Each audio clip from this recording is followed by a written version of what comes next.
Dear Mum and Dad, I'm writing this from Mombasa, where we arrived the day before yesterday.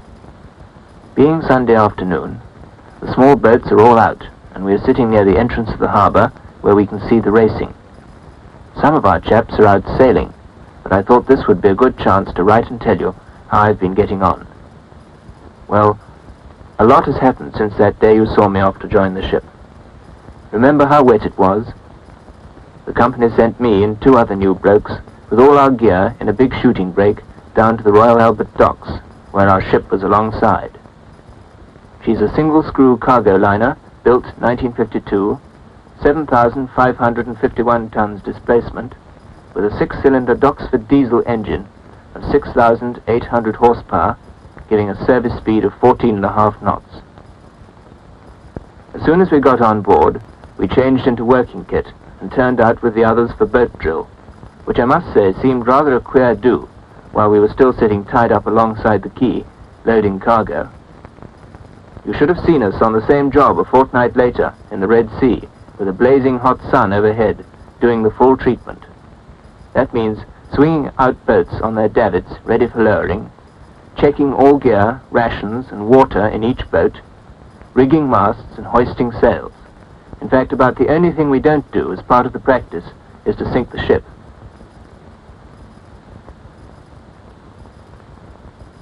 Well, I expect you'll want to hear about the work on board. Every morning we start bright and early with 15 minutes PT under our CPO. That's Chief Petty Officer, the senior cadet on board. Anyone keen on boxing gets a chance to put the gloves on occasionally.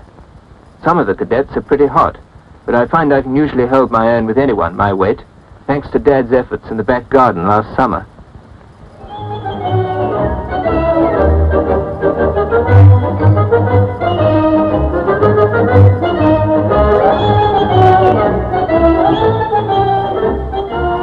Next, we are mustered on deck in working kit, and the day's work allotted. Our Cadet Instruction Officer, the CIO, who takes us both for practical training and lectures, is not a bad chap, but a tough nut when it comes to work. He seems to know by instinct how much is the most you can possibly do, and it's just that amount that he expects you to get done. We generally spend part of the day on cleaning and maintenance. There are plenty of bits and pieces on board which need attention, and our chief officer is as fussy about our decks and rigging as Mum is about her Welsh dresser. As Dad always says, there's a right way and a wrong way of doing every job. Only in a ship, it's as well to learn the right way first time off, before you get hurt. To see 3 or 4 of our chaps splicing one of the big wire ropes they use in the rigging, you'd think they were wrestling with a couple of rebellious pythons.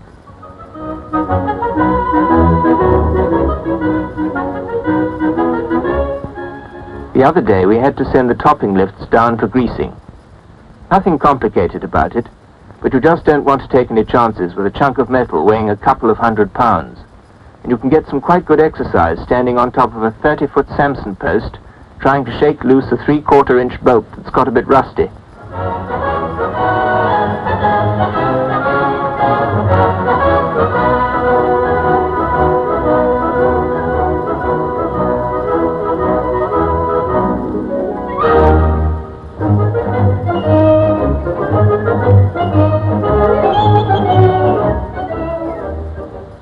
By the way, Mum will be relieved to know we have a fully qualified doctor on board to patch us up if anybody does come to grief, though I think his only patient so far has been a bloke who ate some overripe dates at Port Said.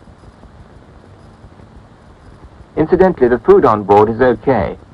In fact, you can tell Uncle Jeremy from me that those wisecracks of his about salt pork and ship's biscuits are definitely out of date so far as our menus on board Chantala are concerned.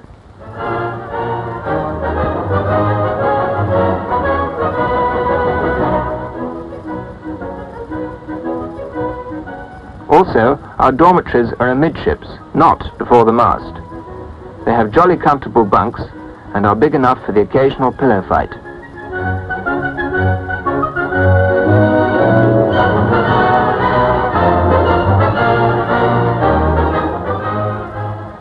Each dormitory has one of the biggest chests of drawers you ever saw in it, with lockable lockers for us to keep all our gear in.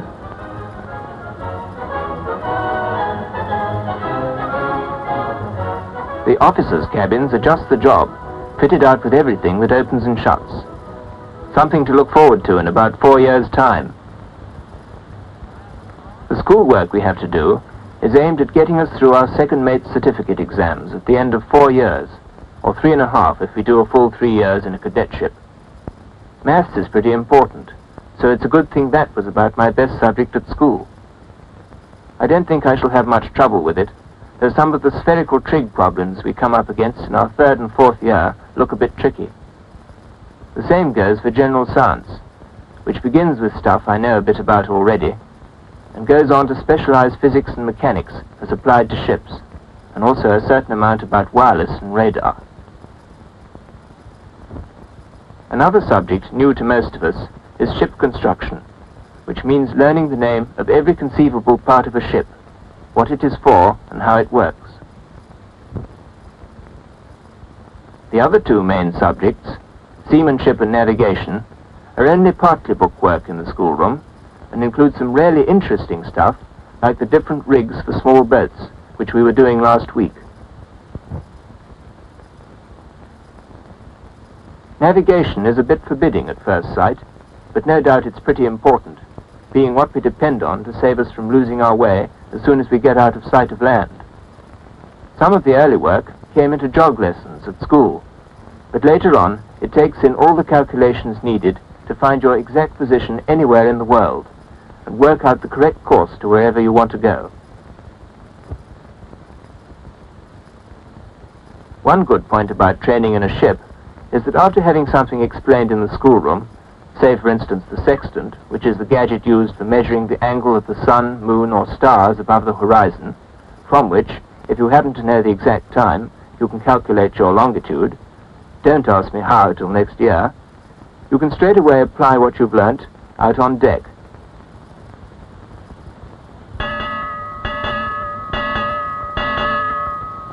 Taking a sight at noon to compare with the one taken by the officer of the watch.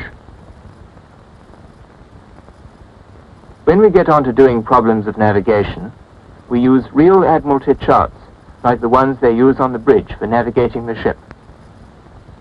A good deal of the training in seamanship consists of learning to do ourselves all the jobs which men will be doing under us when we are officers. Besides what we learn from actually working the ship, we get ropes and knots on deck twice a week with the chief officer.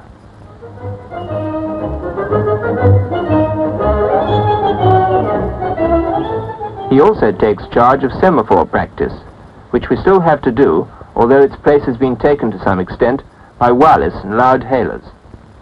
For this practice, we team up in pairs, taking it in turn to read the signals and write them down. We all have a regular spell at the wheel up on the bridge. It's really quite a thrill when you feel the whole ship, all 7,551 tons of her, answering to your hand at the helm. Of course, the wheel doesn't work the rudder direct on big ships like these. It controls the valves in a massive great hydraulic affair, which turns the rudder by means of a solid steel shaft, nearly a foot thick.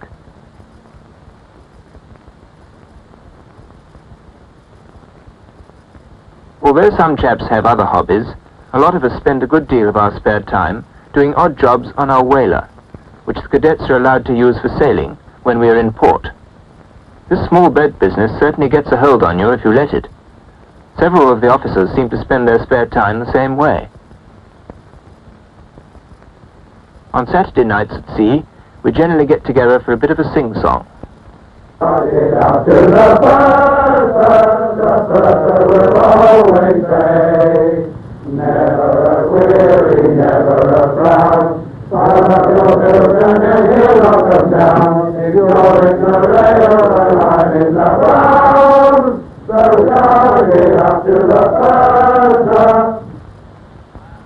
There's not too much bull on board on the whole, but on Sunday mornings we turn out in our number ones for divisions, a kind of general inspection by the captain. When it's hot, you leave it to the last possible moment to put on your white tunic, otherwise it's liable to wilt before the inspection. After this there is divine service, taken by the captain.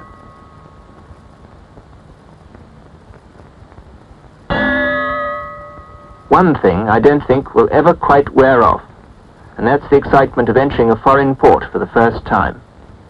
You come slowly in, watching and being watched by other ships which are already tied up or lying at anchor. On the forecastle head, the chief officer is standing by with the hands ready to moor her, with Chips, our Chinese carpenter, waiting to let go the anchor. One of the cadets will be taking soundings and singing out every minute or two how much water we have under us. You can hear the old man on the bridge giving his orders to the helm and engine room.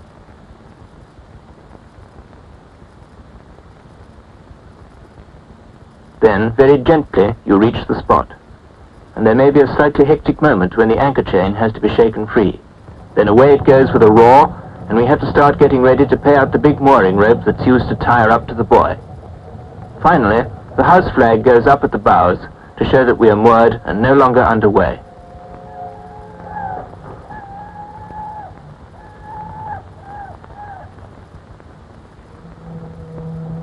We got to Mombasa very early on Friday morning. The entrance to the harbour is a narrow channel to the south of the island on which the town is built. We anchored in the stream, and it didn't take us long to get the boat boom rigged and some boats ready for action. The people here are being very good to us, and most of us have already had some time ashore. Yesterday, we sent off a cricket team to play the locals at the Mombasa Sports Club.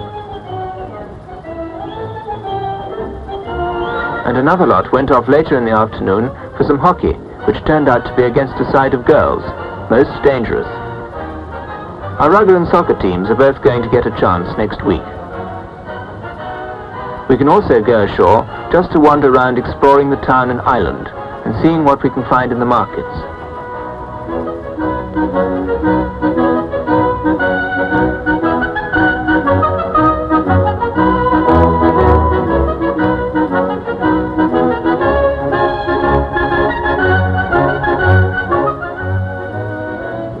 Most of the trade round here seems to be in the hands of Indians, but we found some Africans doing quite a brisk business in the middle of the main street, selling wooden curios they had carved themselves. Well, I must pack this up as it's time to go. Don't worry, Mum. This is a good life and I'll be okay. Your loving son, Jim. Jim could be right. He probably will be okay. The training he will get on board his cadetship should enable him to obtain the Ministry of Transport's second mate's certificate within 3.5 years. And after that, a job will be waiting for him in one of the British India fleet of more than 60 passenger and cargo ships. These ships are of many types. The smallest is the little Mombasa, 2,200 tons, trading up and down the East African coast. Then come the various classes of merchantmen serving on regular routes all over the Eastern Hemisphere. D-class ships of about 5,000 tons, carrying passengers and freight up the Persian Gulf, the O-class of about 6,000 tons, and the P and I classes, which are rather larger, all employed in maintaining a frequent and flexible cargo service along the main routes between Europe, the Persian Gulf, India, Australia, and the Far East. The numerous and up-to-date C-class, 7,000 to 7,500 tons, and the larger and faster N-class, which link Europe, Australia, East Africa, the Persian Gulf and the Bay of Bengal. Then there are Santhia and Sangola, 9,000 tons, plying between Calcutta, Rangoon, the Straits and the Far East, and Kampala and Karanja, 11,000 tons, linking Bombay and Karachi with East and South African ports. There are 3 troop ships, including the magnificent new 20,000-ton Nevassa, which was commissioned during the company's centenary year, and finally there are Kenya and Uganda, modern 15,000-ton passenger and cargo liners on the London East Africa service. In addition to the deck officers who control and navigate them, these ships need about the same number of engineer officers, on whom rests an equal share of the responsibility for the ship's safe and punctual arrival at the end of every voyage. For engineers, the company runs a separate cadet training scheme, designed to enable boys to become engineer officers in BI ships within 4.5 years of their engagement. 2 years of this time are spent at a technical school, taking the ordinary national diploma course in mechanical engineering, specially adapted for marine engineers. The next 18 months are spent at sea, serving as an engineer cadet in a BI ship, and the remaining year undergoing a special course of training at a marine engineering works ashore.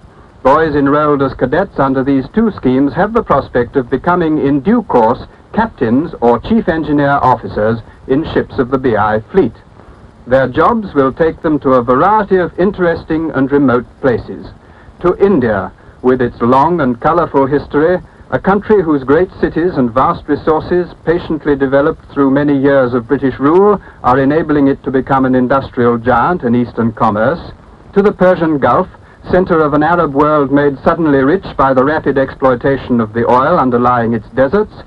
To Ceylon, the beautiful island which seems to have everything: fertile plains, forest-clad mountains, venerable temples and shrines, broad rivers, even tame elephants to help out with the heavy jobs in the plantations.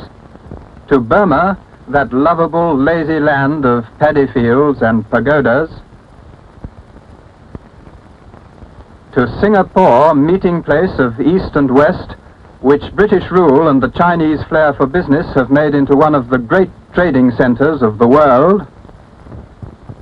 Still further east, to Japan, where a growing mastery of modern ideas and methods blends oddly with a deep respect for ancient tradition.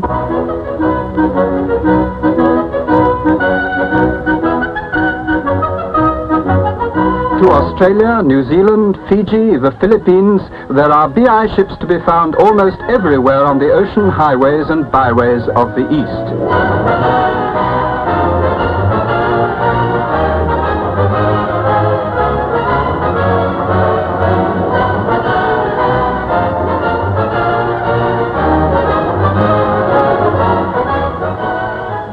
Details of these schemes are printed in 2 booklets, Deck Cadets and Engineer Cadets.